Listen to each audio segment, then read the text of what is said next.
সকালে বেড়াতে বেরিয়ে মহেন্দ্রবাবু একটা ভাঙা পরিত্যক্ত স্কুল বাড়ি দেখে দাঁড়িয়ে পড়লেন। স্কুল বাড়ি দেখলেই চেনা যায়, লম্বা মতো বাড়ি, সার সার ঘর, মাঝখানে একটা উঠোন মতো। তিনি 30 বছর নানা স্কুলে পড়িয়েছেন। এই সবে রিটায়ার করে হরিপুরে খুড় শ্বশুরের বাড়িতে কয়েকদিন বিশ্রাম নিতে এসেছেন। একটা লোক সামনের মাঠে খোঁটা পুঁতছিল, তাকেই জিজ্ঞেস করলেন, বাপু হে, এটা যেন স্কুল বাড়ি বলে মনে হচ্ছে, তা এরকম ভগ্নদশা কেন? ভগ্নদশা ছাড়া উপায় কি বলুন? শিবেন বাবু স্কুল খুলেছিলেন, কিন্তু মোটেই ছাত্র হয় না, তাই উঠে গেছে। বলো কি?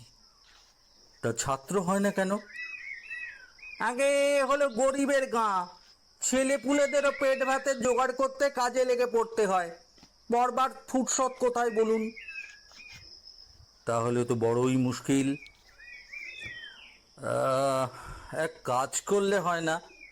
যদি বিকেল বা সন্ধ্যের দিকে ক্লাস করা হয় তাহলে? লোকটা গম্ভীর মুখে মাথা নেড়ে বলে, তার জন্যই কর্তা, কেরোসিনের যা দাম হয়েছে তা কতব্য নয়। শুধু দামই নয়, মাথা খুঁড়লেও তেল পাওয়া যায় না এখানে। তাই সন্ধে হতে না হতেই গোটা গাঁ ঘুমে একেবারে ঢলাঢল। সন্ধ্যের পরে গাঁয়ে আলোর ব্যবস্থাই নেই, অন্ধকারে কি আর লেখাপড়া হয়? মহেন্দ্রবাবু শিক্ষাব্রতী মানুষ। শিক্ষা জিনিসটা মানুষের জীবনে কত প্রয়োজন তা তিনি ভালোই জানেন। তাই বললেন, কিন্তু বাপু হে, শিক্ষারও তো একটা দাম আছে। লোকটা একগাল হেসে বলে, তা নেই, শিক্ষা জিনিসটা বড্ড উপকারী জিনিস মশাই। 2-4টে ইংরেজি বুকুনি ঝাড়লেই আমি দেখেছি গা বেশ গরম হয়ে ওঠে, শীতকালেও ঘামের ভাব হয়। তারপর ধরুন ইতিহাস, 2 পাতা পড়লেই এমন চমৎকার ঘুম এসে যায় যে এক ঘুমে রাত কাবার। অঙ্ক কষতে বসলে খিদের চাগার দেবেই কি দেবে, এক থালা পান্তা খেয়ে আঁক কষতে বসেই খিদের চোটে উঠে পড়তে হয়েছে। মহেন্দ্রবাবু একটু হতাশ হলেন বটে, কিন্তু ধৈর্য হারালেন না।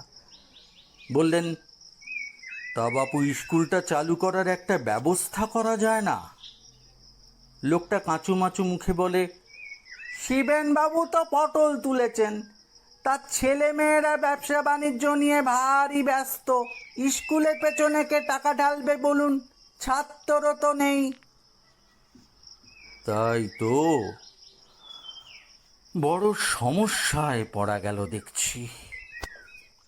মহেন্দ্রবাবুর খুড়শ্বশুর পাঁচকড়ি সমাদ্দার বললেন, শিবেন বাবুর স্কুলের কথা বলছো নাকি বাবাজি? ও তো এখন সাপ কোপে রাজা। শিবেন বাবু ভালো ভেবে স্কুল তৈরি করলেন বটে, কিন্তু চালাতে পারলেন কই? আরে গাঁয়ের লোকেদের লেখাপড়া শেখার তেমন গরজ নেই। শুনছি শিবেন বাবুর ছেলেরা স্কুল বাড়িটাকে গুদাম ঘর বানাবে। মহেন্দ্রবাবু শিক্ষাব্রতী মানুষ, দমলেন না। পরদিনই গিয়ে শিবেনবাবুর বড় ছেলে গোবিন্দর সঙ্গে দেখা করে বললেন, স্কুলটা আবার চালু করলে ভালো হয়। গোবিন্দ ঠোঁট বেঁকিয়ে বললে, হ্যাঁ কে রে করি, আর কতকাল গচ্চা দিতে হবে বলুন তো? বাবা তো কম টাকা ঢালেননি। আজ অবধি কটা মাধ্যমিক টপকাচ্ছে তা জানেন? 50 জনও নয়। আর তা হবেই না বা কেন? যা ভূতের উৎপাত! মহেন্দ্রবাবু অবাক হয়ে বললেন, ভূতের উৎপাত? সে আবার কি? তাহলে আর বলছি কি মশাই, দিন দুপুরে খাতা পেন্সিল টেনে নিয়ে যায়, চেয়ার টেবিল উল্টে দেয়, ব্ল্যাকবোর্ড মুছে দেয়, পরীক্ষার সময় ক্যানেস্টারে শব্দ করে, ইট পাটকেল ছোড়ে, সবাই একেবারে জেরবার হওয়ার জোগাড়। মহেন্দ্রবাবু হেসে বললেন, ভূত একটা কুসংস্কার বই তো নয়, নিশ্চয়ই কোনো দুষ্টু লোক আড়াল থেকে এইসব করাচ্ছে। গোবিন্দ বলল, তা অটল ঘোষ দুষ্টু নয় কে বলেছে? হ্যাঁ, হাড়ে বজ্জাত মানুষ ছিল মশাই। গায়ে কোনো ভালো কাজ হতে গেলেই বাগড়া দিত। নতুন রাস্তা হয়েছে, পটল ধল বল নিয়ে রাতে এসে রাস্তা খুঁড়ে চলে যেত। জলাশয় হচ্ছে, পটল গিয়ে রাতারাতি তাতে মাটি ঢেলে রেখে আসতো। গাছের চারা লাগালে উপড়ে ফেলে দিত। পটলের আমলে গায়ে একটাও স্কুল হয়নি, হলেই হামলা ঠুকে দিত, মিথ্যে নালিশ করে সব বাগড়া দিয়ে দিত। তা সেই পটল বাবু কোথায় থাকেন?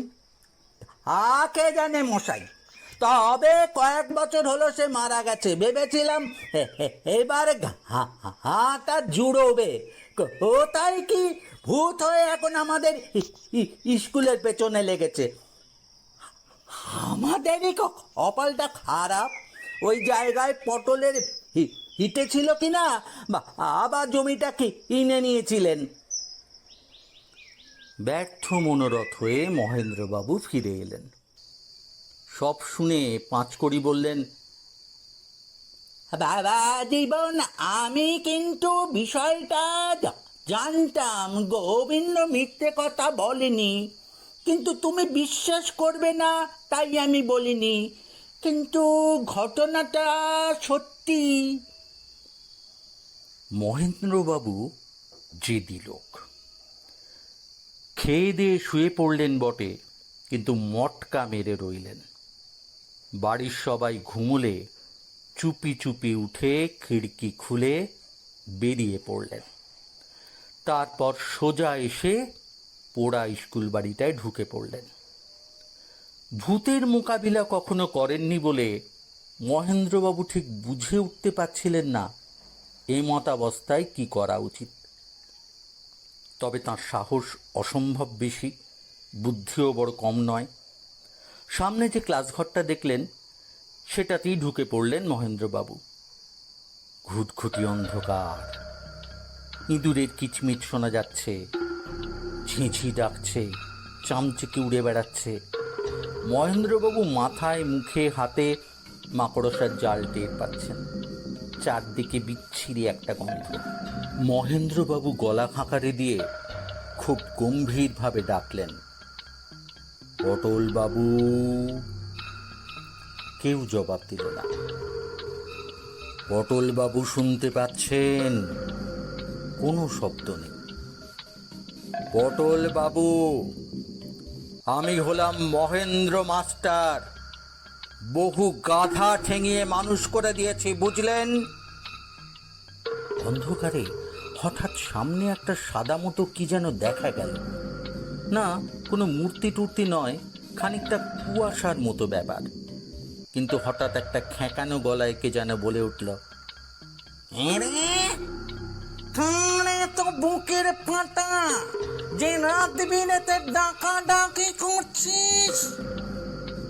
বললুম তো, মহেন্দ্র মাস্টার গাধা পিটে মানুষ বানায়।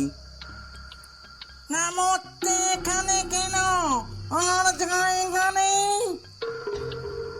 এই জায়গায় আমার পছন্দ।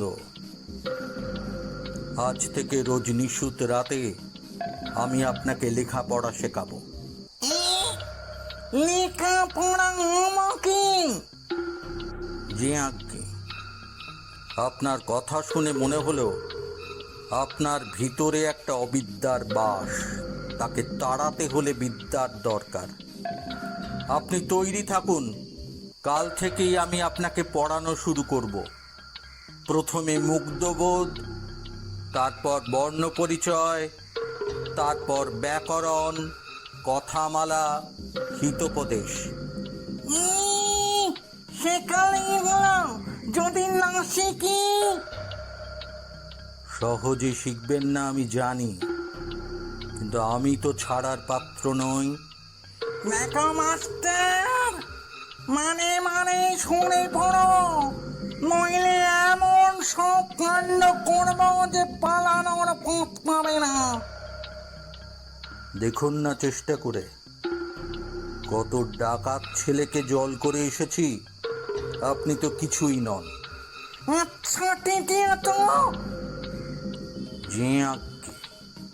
ও তোমার কম্য নয়। হ্যাঁ, যখন স্কুলে পড়তাম তখন কত মাস্টার কত চেষ্টা করেছে আমাকে শেখাতে পারেনি।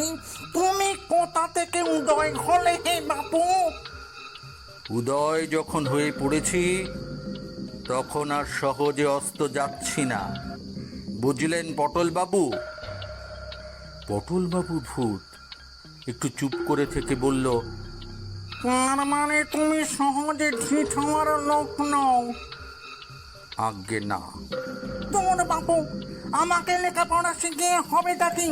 তার চেয়ে যাদের পড়ালে কাজ হয় তাদের পড়াও না। কিন্তু আপনার জন্য যে স্কুলটা উঠে গেছে।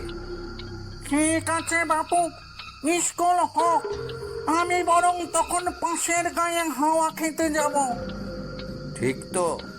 হ্যাঁ হ্যাঁ, তোমার মতো ভূত খট লোকের পাল্লায় পড়লে কি কিছু করার উপায় আছে? হ্যাঁ।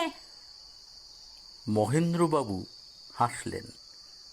5 দিনের মধ্যে শিবেন বাবুর স্কুল চালু হয়ে গেল। স্কুলের হেডমাস্টার হলেন মহেন্দ্রবাবু। গল্পটা ভালো লাগলে লাইক করবেন, শেয়ার করবেন আর সাবস্ক্রাইব করবেন।